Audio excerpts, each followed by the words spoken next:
7h05, Mathieu Noël. Oui, l'heure pour Debout les copains de s'éclipser devant celui que personnellement et sans aucune flagornerie j'appelle le soleil d'Europe. Oui, celui qui nous fait dire chaque matin vers 7h-5 que le meilleur est à venir, et pour cause, le meilleur c'est lui.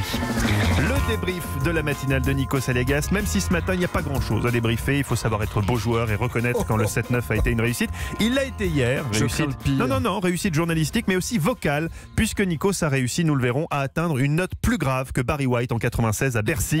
Un mi bémol si rauque, si suave, qu'il aurait provoqué l'ovulation instantanée de nombre d'auditrices, dont Céline Dacosta. Ah ouais.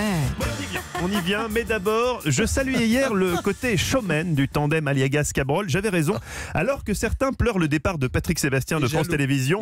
Comme un clin d'œil à Patoche, hier, Nikos Aliagas et Laurent vous proposaient le plus petit cabaret du monde. Singing in the rain, etc. Bah oui. Merci Laurent Cabrol. Eh oui, c'était court, mais c'était intense. Alors que l'un, par son sens du swing, faisait revivre Gene Kelly dans Singing in the Rain, l'autre, 5 minutes après, nous donne le sentiment que Robert De Niro est là, avec nous, en direct. L'illusion est quasi totale. Hélène Zelani, are you talking to me? Quel bonheur de côtoyer de si près chaque jour des pros de ce niveau. Vraiment, je n'en reviens pas de travailler avec Nikos Aliagas. D'ailleurs, il est tellement bon que lui non plus n'en revient pas de travailler avec lui-même. Certains matins, dans l'ascenseur, il se surprend à se saluer son propre reflet dans le miroir, comme si parfois il oubliait lui-même qu'il était le célébrissime présentateur de The Voice. Il se voit et hop, Salut Nikos. il redevient un simple fan. Alors de lui, certes, mais un fan quand même. Ah oui, je me dis, quand est-ce que j'ai dit ça? Oui, moi aussi, je me demande, je ne sais pas en fait. J'ai eu une absence. Espérons d'ailleurs qu'il ne réécoute jamais le podcast de la matinale d'hier, car il risquerait fort de s'auto-émoustiller.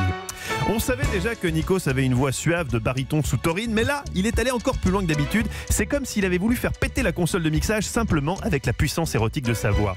Un ton certes quelque peu disproportionné au message, puisqu'il s'agissait juste de dire que c'était la fin du journal de 8h, mais qui, disais-je, a fait son effet auprès de nos auditrices. C'était dans le journal de 8h.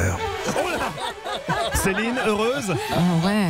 Bravo Céline, c'est exactement la réaction qu'attendait Nikos. C'était pas trop souriant, c'était pas trop chaudasse. Chaudasse, en pensez-vous?